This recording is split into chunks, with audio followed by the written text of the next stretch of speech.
Hola amigos, soy el doctor José Gómez y hoy día vamos a hablar sobre fisiología cardiorrespiratoria. Pues bien, para empezar, hablemos cómo funciona la respiración. Esto va a involucrar siempre la producción de ATP. Bueno, sabemos que el ATP es la principal moneda energética de nuestras células. Y para lograr esto, le va a ayudar bastante a estas proteínas que se encuentran a nivel de todas las mitocondrias que se encuentran en nuestras células. Estas proteínas van a permitir el paso de estos hidrogeniones, ¿no? En cascadas, ¿no? Como un sistema de engranaje, permitiendo, ¿no? Que entre a las células para que hagan una reacción con el ADP y finalmente producir el ATP, el adenosín trifosfato. Esta cadena que vemos aquí se le conoce como la cadena transportadora de electrones. Entonces esto es importante porque todo esto va a ocasionar un gradiente muy grande de hidrogeniones, como mencionabas, que funcionan como engranaje. Y bueno, para conseguir estos electrones va a ser muy importante el oxígeno. El oxígeno, ¿por qué? Porque ya sabemos que el oxígeno tiene una de sus propiedades, ¿no? Vamos a decir, de esa capacidad química arrancar, de arrancar electrones, hidrogeniones y llevarlos a otros sitios. Entonces, lo que se hace aquí, básicamente el oxígeno es llegar aquí a la mitocondria y producir ATP. Entonces, todas las células que quieran producir energía van a necesitar grandes cantidades de oxígeno. Sin esas condiciones, no es capaz de producir ATP. Entonces, ¿qué se hace después? Después de esa reacción del ciclo de Krebs, el producto final va a ser CO2, aparte de la producción de ATP. Y el CO2 se va a barrer y va a ir hacia los pulmones para eliminarlos. Y justamente se creó este sistema cardiovascular que va a permitir que la hemoglobina viaje con el oxígeno, ¿no? A través de los vasos sanguíneos y pueda llegar a sus órganos diáneos, ¿no? Específicamente en la mitocondria, ¿no? Que se va a desencadenar todo el proceso que hemos mencionado y producción de CO2 para finalmente eliminarlo a través de la expiración. Entonces, como vemos, todo este sistema en realidad es complicado, ¿no? En cada inspiración que nosotros tomamos, ¿no? En cada inspiración, nosotros inhalamos oxígeno. Este oxígeno va a los vasos sanguíneos, ¿no? Aunado a la hemoglobina, entra a nuestras células, se produce ATP y también se excreta CO2, para que este finalmente, también con ayuda de la hemoglobina, pase, ¿no? A los pulmones y ésta sea excretado al exterior a través de la expiración. Ese es en cada proceso respiratorio que nosotros realizamos.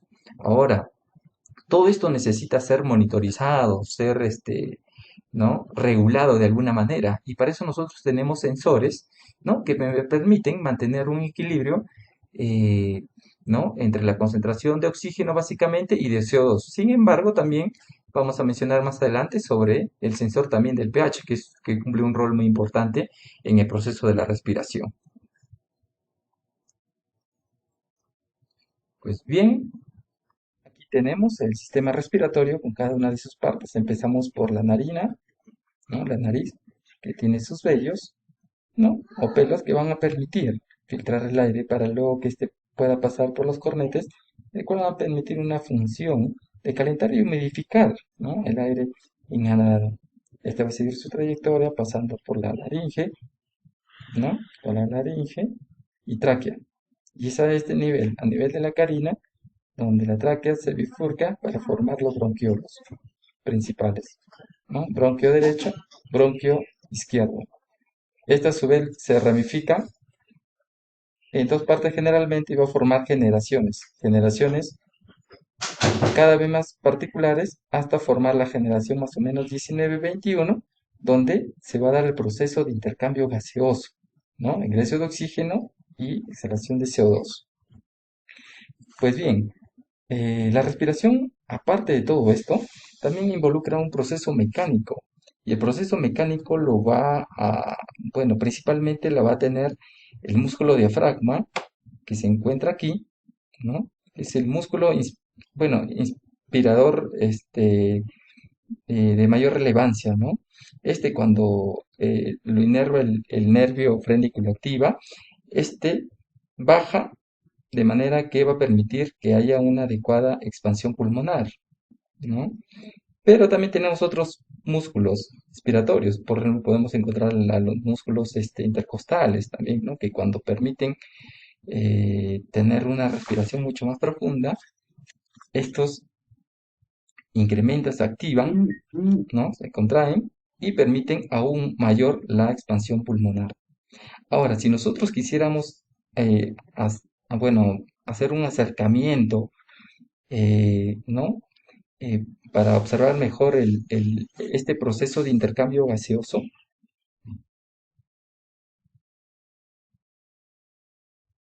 aquí tenemos el sistema respiratorio, bueno, con cada una de sus partes. Para empezar, el aire inhalado ingresa por la nariz y es a través de unos vellos, unos pelitos, que ayudan a filtrar el aire para pasar los cornetes. Estos calientan y humidifican el aire para su posterior paso, ¿no? A través de la laringe, ¿no? La tráquea, y es a este nivel donde, eh, a nivel de la carina, pasa a formar los bronquios principales, bronquio derecho, bronquio izquierdo. Estos bronquios en cada lado van a sufrir ramificaciones, generalmente de uno van a salir dos, y van a ir formando generaciones, ¿no?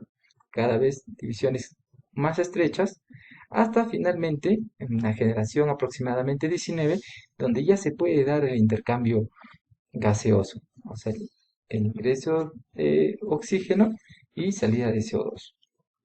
Pero la respiración es un proceso mecánico y la mecanicidad va a favorecer mucho el músculo diafragma, considerado como el principal músculo inspiratorio de la respiración. Entonces, cuando se activa, por así decirlo, inervado por el nervio frénico, va a bajar, ¿no? Se va a aplanar, ¿no? Se va a aplanar y va a permitir haya una mayor expansión pulmonar. Ahora, si lo que se necesita es ingresar mayor aire, también van a hacer uso de otros músculos inspiratorios y accesorios. Dentro de ellos, pues tenemos, ¿no? Los músculos intercostales que van a permitir, ¿no? Aunar, ¿no? Este, e incrementar este volumen respiratorio. Ahora, si nosotros hacemos un acercamiento mucho más próximo a nivel, como les mencionaba, de la generación 19, lo que nosotros podremos observar es, ¿no? Un bronquiolo terminal, ¿no? Con su músculo liso que le va a permitir la contracción respectiva y, ¿no? Finalizando vamos a encontrar estas especies de bolitas, ¿no? Que en su conjunto conforman el saco alveolar. Cada una de estas son alveolos, ¿no? Donde el aire va a ingresar llena de oxígeno, ¿no? Y se va a producir pues el intercambio gaseoso. Básicamente, como vemos aquí, cada saco alveolar va a estar inervado, bueno, por una red capilar, ¿no? Red capilar pulmonar, el cual va a consistir esta sangre, que es una sangre desoxigenada en realidad, que viene desde el corazón derecho, más específicamente de la arteria pulmonar, una sangre llena de CO2, ¿no? Va a llegar aquí a los alvéolos y se van a depositar allí. Entonces, el aire ingresado, que es el oxígeno, va a pasar a estos vasos y va a ir como sangre oxigenada hacia el corazón izquierdo, ¿no? A través de su entrada de las 4 venas pulmonares, ¿no? Y va a permitir ese bombeo continuo.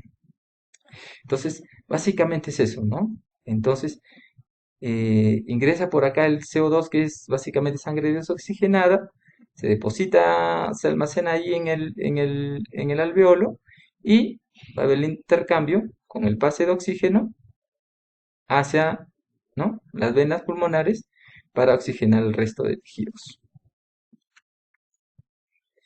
Ahora, si hacemos un acercamiento mucho más próximo, podemos ver aquí ¿no? Cómo la sangre llega aquí con sangre, ¿no? Cargada de CO2 proveniente de la arteria pulmonar y se va a depositar aquí el CO2, ¿no? Y el aire que hemos inhalado, que es rico en oxígeno, va a pasar a los vasos y va a pasar como sangre oxigenada, ¿no? ¿No? Recordemos que siempre la hemoglobina va a permitir aquel transporte. Entonces, básicamente consiste en eso, ¿no? Este intercambio. Sale CO2 con la expiración, ingresa oxígeno con la inspiración. Ahora, ¿cómo es que nosotros generamos esta respiración? Ya habíamos mencionado que va a ser básicamente a través de la contracción de los músculos, principalmente del diafragma. Y solamente cuando necesitamos un esfuerzo extra, algunos músculos como los intercostales, algunos del cuello, ¿no? Inclusive el esternocleidomastoideo, van a permitir pues que haya esta adecuada expansión pulmonar. Y lo que básicamente va a haber aquí es, ¿no? Es un intercambio de presiones, una variación, ¿no?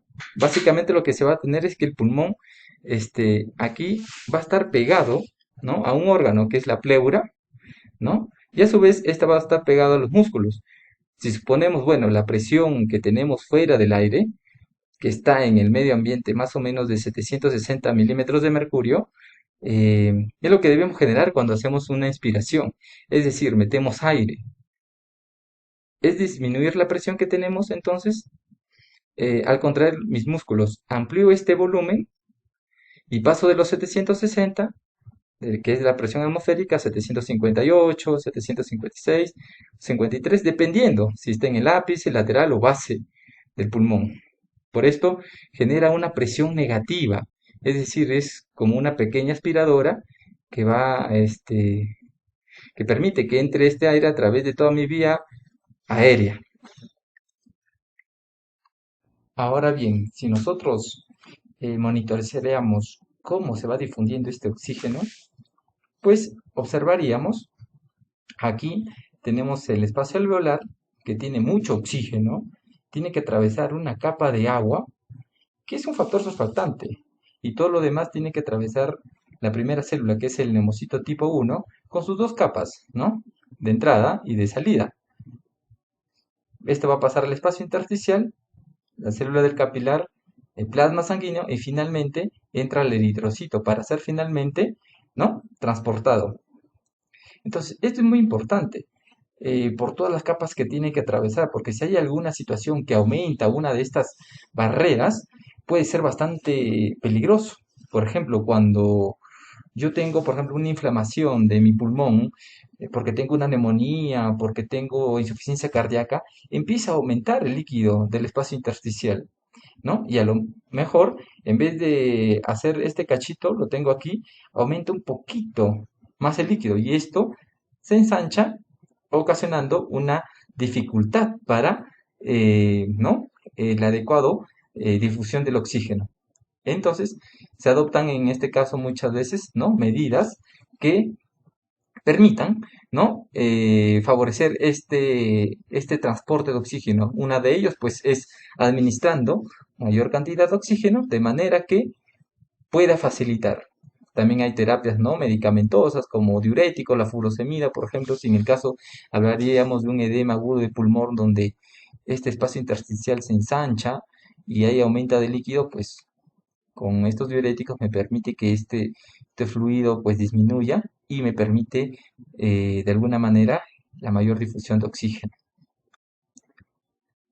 Tenemos aquí, ¿no? Es importante, como mencionaba en diapositivas anteriores, que el sistema cardiovascular es un sistema muy complejo y para eso tiene sensores, ¿no?